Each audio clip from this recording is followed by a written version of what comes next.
Before we go, Kaetlyn, it's that time that you call your mom. Yes, ma'am. What was your yes, ma'am of Skate America, Lake Placid?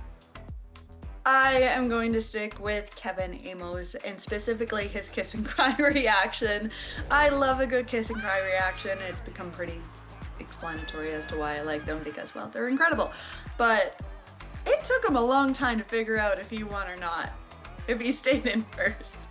And he was looking at his coach, he's like, they're kidding, right? And then finally it hit, and then the screaming started, and it was, and it gave me chills. I wanted to cheer and cry alongside him. Just so incredible.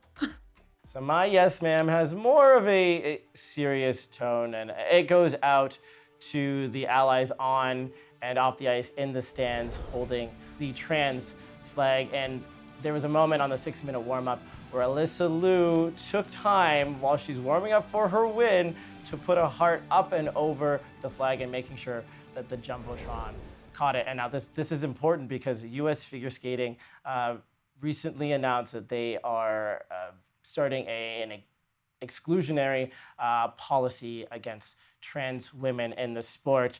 You know, they will be in line with the Ted Stevens Act adopted by the U.S. Olympic and Paralympic Committee, and then the Executive Order 14200 signed by the Trump administration that, quote, limits the participation in the female categories to athletes who were assigned female at birth.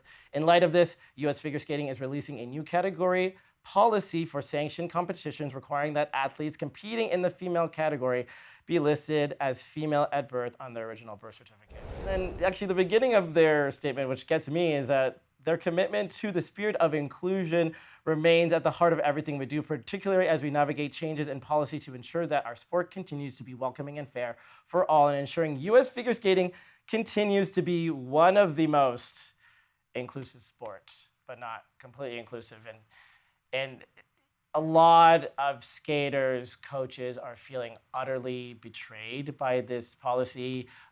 In 2020, 2021, I was in the Zooms with U.S. figure skating talking about equity and inclusion, and it feels like kind of a allyship of convenience, because when the going got tough, they just gave up their autonomy and joined in on this society-wide exclusion of trans people in just daily life and sport. And we know that it's just based not on fact and often leads to the harm of the cis women that they are claiming to protect. Look at, Iman Khalif or Castor Semenya.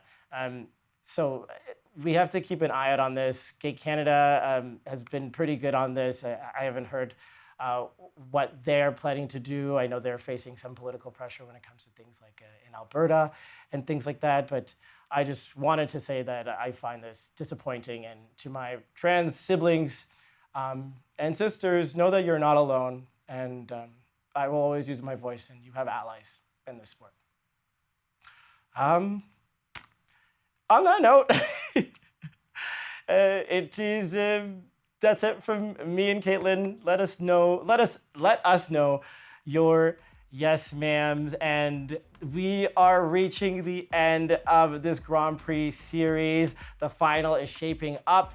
Finlandia Trophy is our final stop, and you can catch that live on CBC Gem starting November 21st to the 23rd.